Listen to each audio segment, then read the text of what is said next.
Hello everyone, good day! In this video, me and my group mates will going to discuss or explain to you guys about the circulation and transportation in plants and animals, and also their differences when it comes in this process. So first, we need to know what is circulation or transportation. So, circulation or transportation refers to the movement of substances such as nutrients, gases, and waste products. Circulation or transportation also ensures that the cell receives necessary materials for it to survive and to function well. It also removes waste products that could be harmful. So as this video progresses, you guys will know that in plants, we have a transportation occurs through two primary systems, which is the xylem and the phloem. So in xylem, this is where it transports water and minerals from the roots to the other parts of the plants, while in phloem, it transports sugars and other metabolic products throughout the plant. So while in animals, circulation typically occurs through a circulatory system, which can be the open circulatory system that is found in invertebrates like insects, where in here, blood is not confined to vessels, but it flows freely through cavities. While in closed circulatory system, which is found in vertebrates like us, humans, the blood in here circulates within blood vessels that is pumped by our hearts. So, circulation and transportation in biology is the one who ensures that essential substances are distributed efficiently to all the cells and waste products are removed, contributing to the organism's survival and of course functioning. So let us proceed. What is plants? Plants are living things that grow in the soil, water, or air. They use sunlight, water, and air to make their own food through a process called photosynthesis. Most plants have roots, stems, leaves, flowers, and seeds. Plants are autotrophs, which means it is an organism that can produce its own food using light, water, carbon dioxide, or other chemicals. So let us proceed. What is an animal? An animal is a living organism that is classified under the kingdom Animalia. Animals are typically characterized by their ability to move, consume organic materials for energy, breathe oxygen, and reproduce sexually. They are multicellular organisms with specialized structures and systems to perform essential functions like digestion, circulation, and nervous response. Animals can vary greatly in size, shape, and behavior, ranging from microscopic organisms like bacteria to large creatures like elephants or whales. So if plants considered an autotrophs because they can make their own food, then the animals considered as heterotrophs, which means it is a living organism that eats other organisms for their energy sources or for their survival. So how plants and animals differ? What is the difference between plants and animals? Plants are produced by making seeds, whereas animals lay eggs or give birth to their young. Just like animals, plants are alive too. They still breathe, just not in the same way. Plants take in carbon dioxide and give out oxygen through their leaves. Animals breathe in that oxygen and breathe back out carbon dioxide. Anything that's classed as living is made of cells.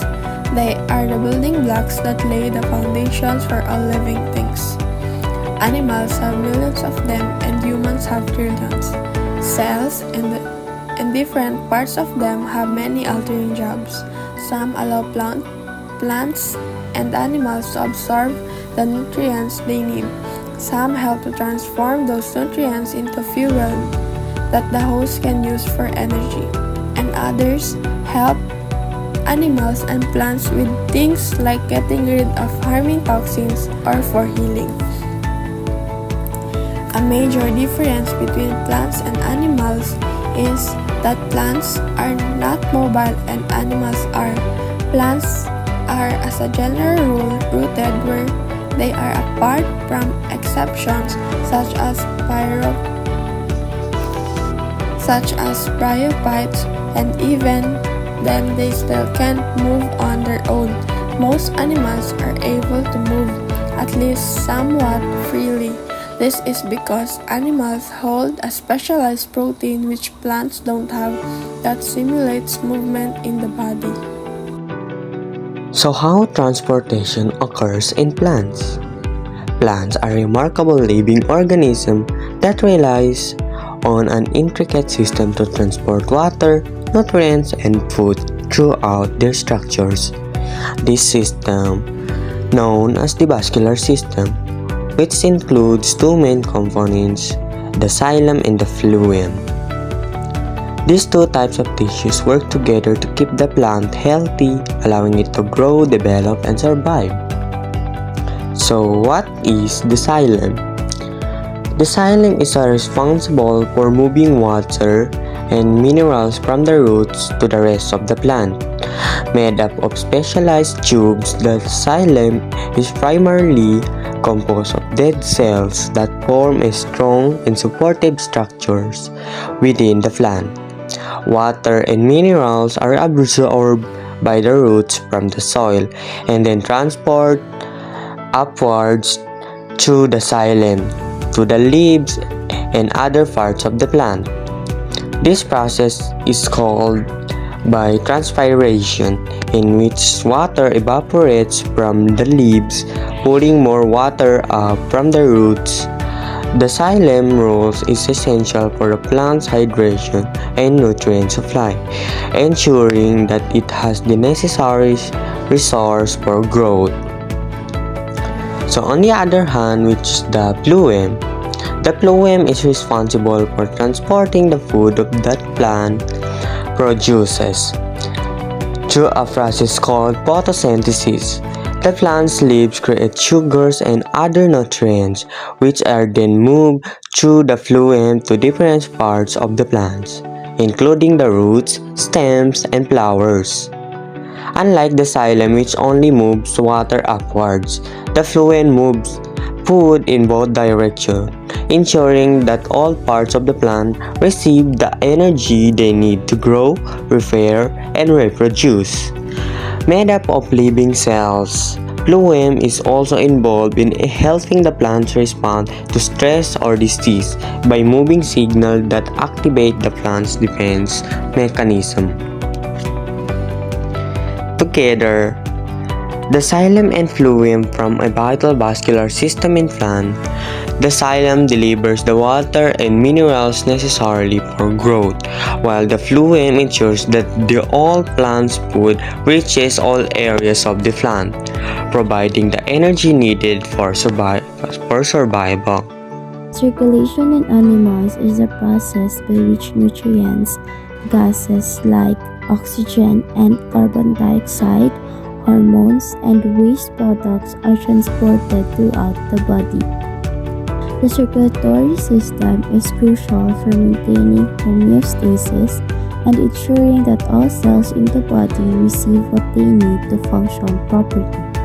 Circulation occurs in different ways depending on the complexity of the organism, and it can be broadly classified into two main types, which is the open circulatory system and closed circulatory system.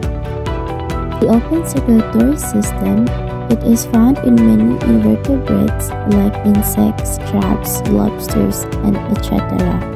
In animals with an open circulatory system, the heart pumps blood or hemolymph, which is a mixture of blood and interstitial fluid, into a body cavity called the hemocoel.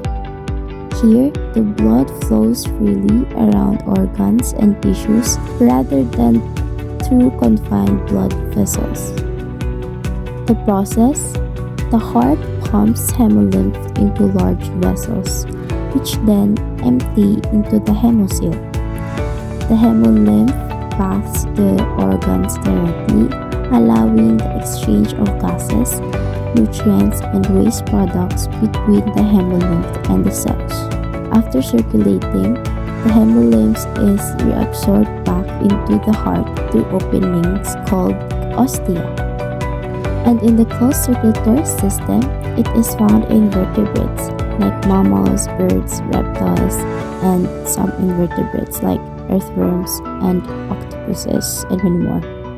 In animals with a closed circulatory system, the blood circulates through a network of blood vessels, which keeps it separate from the surrounding tissues. And the process: the heart pumps blood into arteries, which branch into smaller arterioles, and then into capillaries, or tiny blood vessels. In the capillaries, the exchange of gases, nutrients, and waste products occurs directly with the tissues and cells. Oxygen and nutrients are delivered to the cells, and carbon dioxide and waste products are picked up.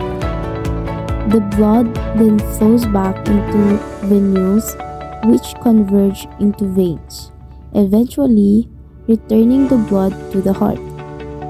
The circulation cycle in a closed circulatory system is much more controlled and efficient than in an open system, because blood is confined to vessels, ensuring that oxygen and nutrients reach the tissues more effectively. So we are going to talk about the different aspects between the plants and the animals. For our first one, the systems. The systems of the plants contains vascular system. It has the xylem and the phloem. And so for the animals, it contains the circulatory system. It has blood vessels, heart, and lymph. And for our second one, it's the transport medium. The plants have water, minerals, and nutrients. The animals, on the other hand, have blood and lymph in invertebrates. And for the main transport of tissues or organs, the plants has xylem, and it contains water minerals, and the phloem, and it contains sugar and nutrients. And so for the animals, it has blood vessels. It contains the arteries, veins, capillaries, and the heart. And for our fourth one, the direction of flow. For the plants, the xylem, it has unidirectional from the roots to the leaves. And for the phloem, it is bidirectional, the source to the sink. For the animals, it has blood. It circulates in a closed loop from end to the heart. So for our mechanism, the plants has passive. It has osmosis diffusion and an active transport of phloem loading. And so for the animals, it has active heart pumps blood, and the lymph moves by muscle contractions. And the energy source for this, the plants has energy for active transport in the phloem from the ATP. So for the animals, it has the energy that comes from ATP generated during the cellular respiration. So in this, we're going to talk about the difference and the similarities between the plant's transportation and the animal circulation using this Venn diagram. The key distinction between plants and animals transport lies in their mechanisms. In animal, circulation is driven by the heart's pumping action, while plants transport occurs through capillary pressures that works against gravity with no pumps involved. While the circulatory system in animals relies on blood to transport substances, plants use specialized tissues like xylem and phloem to facilitate the movement of water, nutrient, gases, and food. But in both plant and animals, the transport of materials is essential for providing each cell with the necessary nutrients and oxygen needed for energy production during respiration. And both organisms rely on specialized tube system for this transportation process. This tube structure transport water and nutrients through cells throughout the body, ensuring the distribution of essential substances. Water serves as the transport medium in both systems because of its ability to dissolve substance, its high specific heat capacity, low viscosity, and its unreactive nature. Both transport system contains various types of specialized tissues that enhance the efficiency of material and movement. In both plants and animals must eliminate waste products from their system to maintain homeostasis.